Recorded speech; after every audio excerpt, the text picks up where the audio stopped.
What's up, y'all? It's Mir. I'm back with another video today. And in today's vid, we're going to be talking about something we never talked about on this channel before. This channel will never be strictly basketball or about yourself or story time. It's going to be anything I want to talk about. And I'm bringing in a new sport that I also love to watch.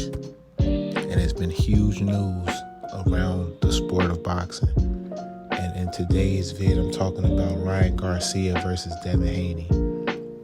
Now, I got into boxing maybe 2 years ago, up to this point, and I was extremely big into the four guys at 135 at the time. And the four guys at 135 at the time was Ryan Garcia, Devin Haney, Gervonta Davis, and Teofimo Lopez. Now you have another guy like Shakur Stevenson who's in that mix, and some guys have moved up. Teofimo, Devin, Ryan's fighting at 149, I believe, for their fight. But it was just reported that Ryan Garcia versus Devin Haney is happening. And I just wanted you guys to know this is a huge fight for both fighters.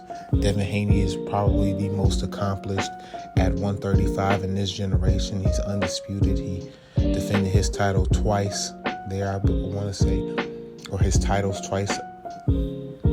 Some people may think he lost to Loma, but in the record books, he didn't lose. So he's 2 or 3-0. He beat Kambosos twice, who beat Teofimo Lopez. But Ryan, after Tank, is probably the biggest draw out of those 4 or 5 guys that I named, and probably top 10 biggest boxers that's fighting right now.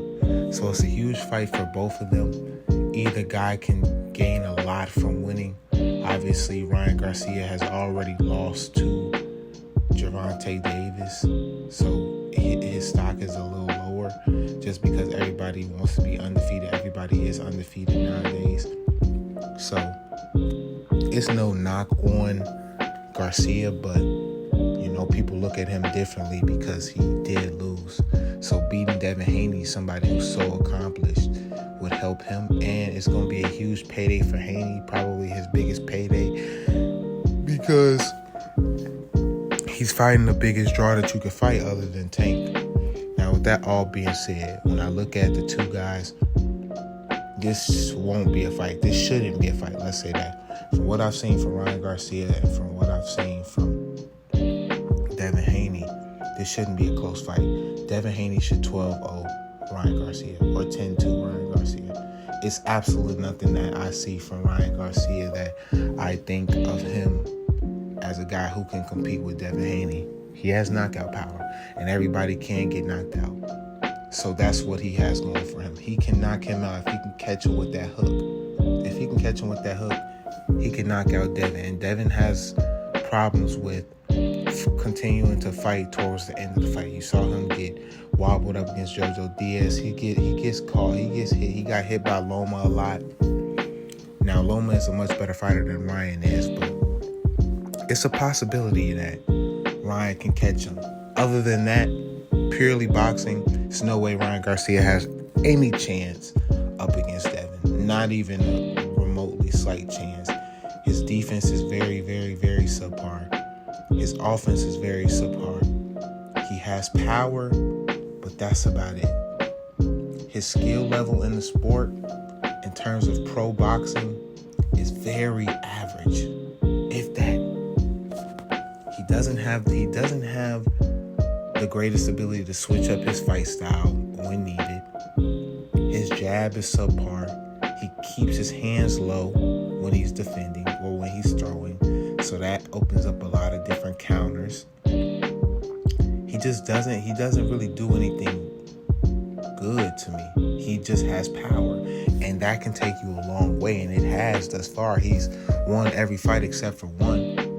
And I'm not going to say that he hasn't fought any but nobodies, because he has fought nobodies, but they're all respectful and they're all pro boxers, so I'm going to give them respect that's given or that's due. But when you find a guy like Devin Haney, who's good defensively, I used to say he was great defensively, but that fight with Loma, it just showed that he wasn't really where he was, where I wanted him to be. Even though Loma's a great fighter, he was pound for pound for a very long time, and he still might be ranked pound for pound. To me, you getting hit that many times with those flurries, it was pretty bad showing for him. But this fight up against Regis that he just had, it showed that he was still good defensively. So he's one of the better defensive fighters.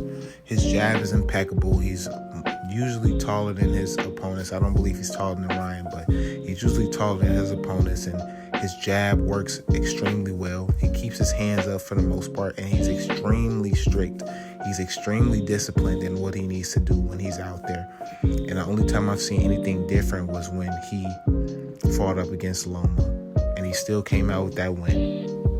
And that's a fight that I had him winning as well. But when you just break down everything that comes with the sport of boxing in terms of his offensive game, his switching, his coaching, his defense, everything is much, much, much, much better than Ryan Garcia. Ryan Garcia has a puncher's chance. That's what I would say. But if this fight goes to distance, which I see it doing, he's going to lose, and he's going to lose pretty bad. Now, he might get 2 rounds. I don't want to say he's going to get 12-0. I think he's going to get 12-0, but I don't want to say he's going to get 12-0 just because I respect Ryan, because he's taking those bigger fights. But other than that, in terms of the actual fighting style and the fighting itself, I see no chance for Ryan. It shouldn't be close. And if Devin's who he believes he is, it is nothing that should even look remotely like he's losing the fight. When Tank fought Ryan, he outboxed him, and Tank is even known for his boxing style. Tank takes those first couple of rounds to really understand a fighter and see what they want to do so he could eventually knock them out. He was destroying Ryan in that fight. Ryan looked very, very, very below the level in which Tank was. And Devin Haney, to me, is a better boxer than Tank. I didn't say he was a better fighter, but in terms of their boxing skill, Devin Haney is definitely better than Tank in my eyes. Let me know what you guys think in the comment section. I got Devin Haney winning clearly. I don't think Devin Haney stops him, but it's possible. He dropped Regis in that last fight twice, so it's possible. But if I had to put my money on it, I'm going unanimous decision, Devin Haney, and quite easily. Thank y'all for watching. I'm glad that you guys sat here through the vid. That's just from my eyes to yours. Thanks for watching once again, and I'm out.